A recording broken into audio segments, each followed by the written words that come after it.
Hello friends, welcome है आपका एक बार फिर से मेरे चैनल में। और आप ये जो पौधा देख रहे हैं, ये मैंने स्टैंडिंग रोज़ बनाने की कोशिश की है घर पर ही, और उस पे मैं सक्सेसफुल हुई हूँ। एक प्लांट पे आप देख सकते हो 2 कलर के फूल खिले हुए हैं। आज की वीडियो में आप लोगों के साथ यही शेयर करूँगी कि किस तरह से आप घर पर ही बर्ड ग्राफ्टिंग कर सकते हैं। देसी रोज़ पर इंग्लिश रोज़ का बर्ड ग्राफ्ट कैसे किया जाता है, कैसे आप उसमें सक्सेसफुल हो सकते हैं। तो वीडियो में एंड तक ज़रूर बने रहिएगा। यही आज की वीडियो में आपको दिखाऊंगी, विद अपडेट आप लोगों के साथ मैं शेयर करूंगी। तो वीडियो में एंड तक ज़रूर बने रहिएगा। तो देखिए, पहले स्टार्टिंग में मेरा ये पौधा कुछ इस तरह का था। देसी रोज़ की एक ब्रांच ऊपर तक निकल आई थी, बहुत ही हेल्दी ब्रांच ये निकली थी। जब ये ब्रांच निकली तभी मेरे माइंड में आइडिया आ गया था कि मैं इस ब्रांच को एक स्टैंडिंग रोज़ बनाऊंगी, बर्ड इस पे ग्राफ्ट करूंगी। बर्ड ग्राफ्ट मैं पहले भी एक पौधे पर कर चुकी हूँ, उस पे भी काफ़ी अच्छा रिजल्ट मुझे मिला। और इस पौधे पर भी मैं बर्ड ग्राफ्ट करके आप लोगों को दिखाऊंगी कि किस तरह से आप घर पर ही बर्ड ग्राफ्ट कर सकते हो। इस तरह की ब्रांच अगर आपके पौधे में निकलती है, या फिर देसी रोज़ आपके पास है, जो देसी रोज़ होता है उस पर ही इंग्लिश रोज़ का बर्ड ग्राफ्ट किया जाता है। जो इंग्लिश रोज़ के पौधे होते हैं उनसे बर्ड निकाल के और फिर उस पे बर्ड ग्राफ्ट किया जाता है। नर्सरी वाले भी इसी तरह से करते हैं।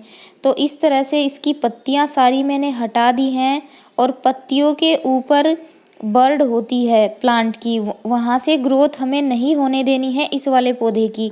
जिस बर्ड को हम इसके ऊपर ग्राफ्ट करेंगे, बस हमें ये कोशिश करनी है कि उसी के ऊपर सारी एनर्जी प्लांट अपनी लगाए, जिससे कि हमारा बर्ड सक्सेसफुल हो जाए।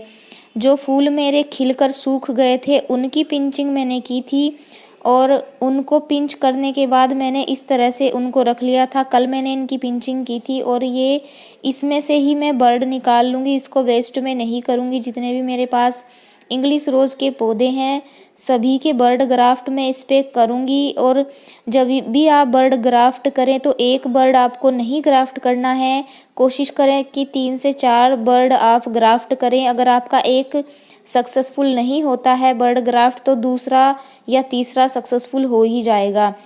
पहले भी मैंने जिस पौधे पर बर्ड ग्राफ्टिंग की थी उस पर 3 बर्ड ग्राफ्ट किए थे, उसमें से एक मुझे सक्सेसफुल हुआ था मेरा बर्ड ग्राफ्ट।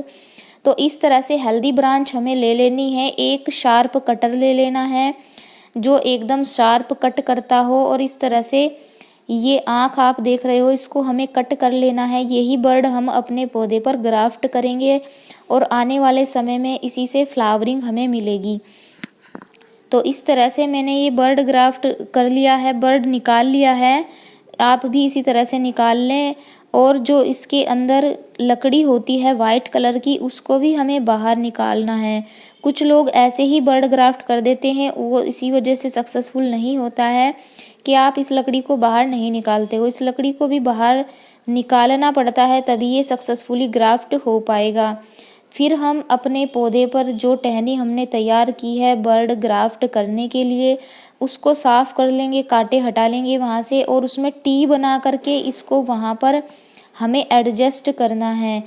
इस तरह से देखिए, इस तरह से आपको टी बना लेना है पौधे की। ये जो ऊपर की स्किन होती है इसको निकाल के इसको हमें अंदर इसमें फंसाना है, और फिर ऊपर से पॉली बैग से कवर कर देना है। इस तरह से बर्ड ग्राफ्टिंग की जाती है। तो इस तरह से मैंने टी बना लिया है। अब इस बर्ड को मैं सीधा करना है, इसको ऊपर की साइड इसकी नोक रखनी है, नीचे की साइड नहीं करनी है। कुछ लोग उल्टी भी बर्ड ग्राफ्टिंग कर देते हैं, तो उल्टा आपको नहीं रखना है, ऊपर की साइड ये नोक होनी चाहिए इसकी। और ये मैंने इसके ऊपर बर्ड ये लगा दिया है सक्सेसफुली।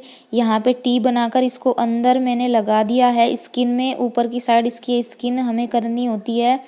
और फिर इस तरह की पोली अगर आपके पास है तो अच्छा रहता है, अगर ये नहीं है तो घर में जो नॉर्मल पोली बैग्स पड़े रहते हैं उनको भी आप कवर कर सकते हो इनके ऊपर, वो भी इसके ऊपर आसानी से कवर की जा सकती है। और ये मैंने 3 बर्ड इसके ऊपर ग्राफ्ट कर दिए हैं इस तरह से। इसी तरह से किए हैं सारे बर्ड मैंने इसके ऊपर ग्राफ्ट, और कुछ टाइम के बाद ये सक्सेसफुल भी हो जाएंगे। मार्च लास्ट का वीडियो है ये, इसी साल का 2022 में मैंने मार्च में लास्ट के मंथ में ये बर्ड ग्राफ्ट किए थे। और ये मेरा सक्सेसफुल हो गया है। एक बर्ड मेरा सक्सेसफुल हुआ है।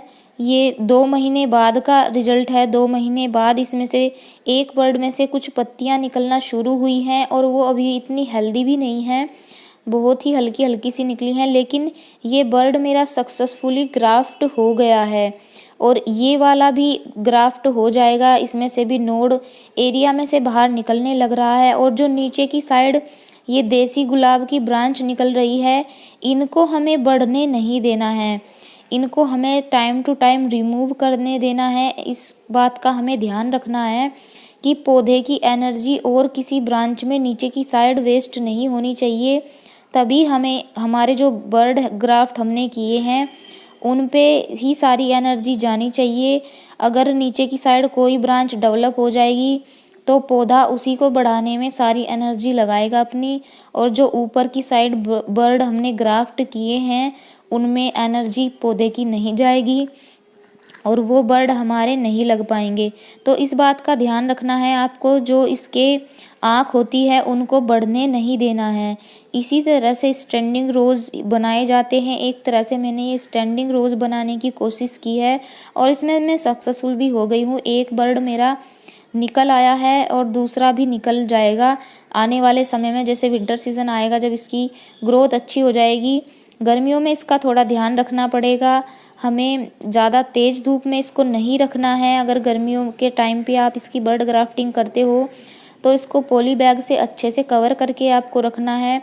और ये दूसरी शाखा इस पौधे की इसी में निकली हुई है, इसको मैं कट नहीं करूँगी। इस पर फ्लावरिंग अभी आ रही है क्योंकि अभी इस वाली जो टहनी है जो ये स्टैंडिंग पोजीशन में खड़ी हुई है, इस पे कोई हमें ब्रांच डेवलप नहीं होने देनी है। बस इस बात का हमें ध्यान रखना है। और इस पॉलीथीन को हम उतार देंगे क्योंकि हमारे बर्ड को लगाए हुए लगभग 3 महीने के आसपास हो गए हैं। इस इतने टाइम में आपकी बर्ड ग्राफ्टिंग हो जाती है। लगभग 20 से 25 दिनों में जो बर्ड आप ग्राफ्ट कर रहे हो वो एडजस्ट हो जाता है पूरे तरीके से। 1 महीने में भी आप इसकी पॉलीथीन निकाल सकते हो, उससे पहले मत निकालिएगा। उससे पहले अगर आप निकालोगे, इसको बिल्कुल भी निकालना नहीं है, ना ही टच करके देखना है, तो भी आपका प्लांट ख़राब हो सकता है। ऊपर की साइड से जो आपने बर्ड ग्राफ्ट किए हैं वो सक्सेसफुल नहीं हो पाएंगे। तो इस तरह से मैंने 3 से 4 बर्ड इसके ऊपर ग्राफ्ट किए थे, लेकिन एक ही अभी सक्सेसफुल हुआ है। एक में से ही पत्तियां बाहर निकली हैं। हो सकता है आने वाले समय से और भी बर्ड इसमें से निकल जाएं, तो आप लोग देखते रहिएगा। इसी तरह से आप भी बर्ड ग्राफ्ट कर सकते हो इजीली घर पर। इंग्लिश रोज़ के प्लांट भी आप बना सकते हो अगर आपके पास या आस पड़ोस में इंग्लिश रोज़ के प्लांट होते हैं। जब वो लोग प्रूनिंग करते हैं पौधों की तो वहाँ से टहनी उठा करके और अपने देसी रोज़ पे इस तरह से बर्ड ग्राफ्टिंग करके आप इंग्लिश रोज़ के प्लांट घर पर ही तैयार कर सकते हो। नर्सरी वाले भी इसी तरह से बर्ड ग्राफ्टिंग करके इंग्लिश रोज़ के पौधे तैयार करते हैं। कोई मुश्किल काम नहीं है। आप भी बर्ड ग्राफ्टिंग करके देखिए अपने घर पे, आपको भी ज़रूर सफलता मिल जाएगी।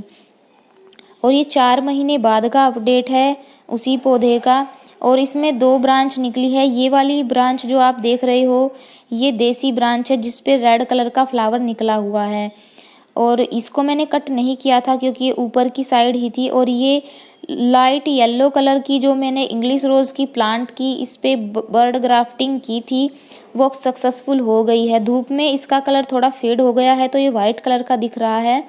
तो इस तरह से मेरा स्टैंडिंग रोज़ बनकर तैयार है। नर्सरी पर ये पौधे बहुत महंगे मिलते हैं, 700 के आसपास ये पौधा मिलता है नर्सरी पर जो स्टैंडिंग रोज़ होता है। ऑनलाइन मैंने चेक नहीं किए हैं इसके प्राइस, नर्सरी पर हमारे यहाँ यही प्राइस मिलते हैं स्टैंडिंग रोज़ के, लेकिन वो थोड़े भरे हुए और स्ट्रॉन्ग प्लांट भी होते हैं। मेरा प्लांट अभी छोटा है, आने वाले समय में इस प्लांट पर मैं और भी बर्ड ग्राफ्टिंग कर दूंगी। हो सकता है और कलर के फ्लावर भी इसमें मिल जाएं और मेरा जो फ्लावर प्लांट है वो भी काफ़ी अच्छे तरीके से डेवलप हो जाएगा। और इसमें कई रंगों के फूल मैं कोशिश करूँगी लेने की। अभी तो 2 ही रंग के फूल इसमें आए हैं। जब और बर्ड ग्राफ्टिंग करूँगी अगर वो सक्सेसफुल हुए तो देसी रोज़ की जो ब्रांच है इसको मैं हटा दूँगी। अभी तो 2 कलर के फूल इसमें खिले हुए काफ़ी अच्छे लग रहे हैं। तो बस इसी तरह से बर्ड ग्राफ्टिंग की जाती है। आप भी इसी तरह से बर्ड ग्राफ्टिंग कर सकते हो। केयर की बात करूँ तो केयर इसकी इसी तरह से आपको करनी होगी जिस तरह से इंग्लिश रोज़ के प्लांट की आप करते हो। और ये एक लंबी टहनी जो निकली थी, मेरे माइंड में जो आइडिया आया, उस आइडिया को मैंने सक्सेसफुली कर दिया है। काफ़ी समय लगा, 3 से 4 महीने का समय मुझे लगा इस पौधे के साथ में, लेकिन काफ़ी अच्छा रिजल्ट रहा इस पौधे का और बहुत ही अच्छे फ्लावर मुझे मिले। और ये इसके जो फ्लावर जब इस तरह से ड्रॉप हो जाते हैं, किसी भी प्लांट के फ्लावर हों, वो रोज़ के हों, खासकर रोज़ पे आपको ये चीज़ ज़रूर अप्लाई करनी चाहिए कि उनको इसी तरह से नहीं छोड़ देना होता है, उसकी सॉफ्ट पिंचिंग आपको करते रहना है। अगर आप उस पे अच्छी ग्रोथ चाहते हो और चाहते हो कि आपका प्लांट अच्छे से हेल्दी आपके गार्डन में बना रहे, उस पे नई-नई ग्रोथ आती रहे, तो इस तरह से उन फ्लावर को पिंच करते रहिए और सॉफ्ट पिंचिंग भी उसकी ज़रूर करते रहिए। इसकी पत्तियों को मैं हटा दूँगी तो इस पे नई ग्रोथ निकलना शुरू हो जाएगी दोनों ब्रांचेज़ पे, और फिर से इसमें फूल खिलेंगे, कलियाँ लगेंगी और बहुत ही प्यारा मेरा प्लांट लगेगा। तो इस तरह से आप भी अपने घर पर स्टैंडिंग रोज़ बना सकते हो, बहुत आसान होता है। आप भी करके देखिए इस तरह से, बर्ड ग्राफ्टिंग आपको भी सफलता ज़रूर मिलेगी। उम्मीद है आज का वीडियो आप लोगों को पसंद आया होगा। अगर आपके कोई क्वेश्चन है प्लांट के बारे में या फिर बर्ड ग्राफ्टिंग के बारे में, तो आप मुझे क्वेश्चन कर सकते हो। और ये 2 बर्ड ग्राफ्ट मैंने दूसरे प्लांट पे से किए थे, उनकी प्रूनिंग की थी। हो सकता है आने वाले समय में ये भी सक्सेसफुल हो जाएँ। इस प्लांट का क्या अपडेट रहेगा, टाइम टू टाइम आप लोगों के साथ मैं शेयर करती रहूँगी।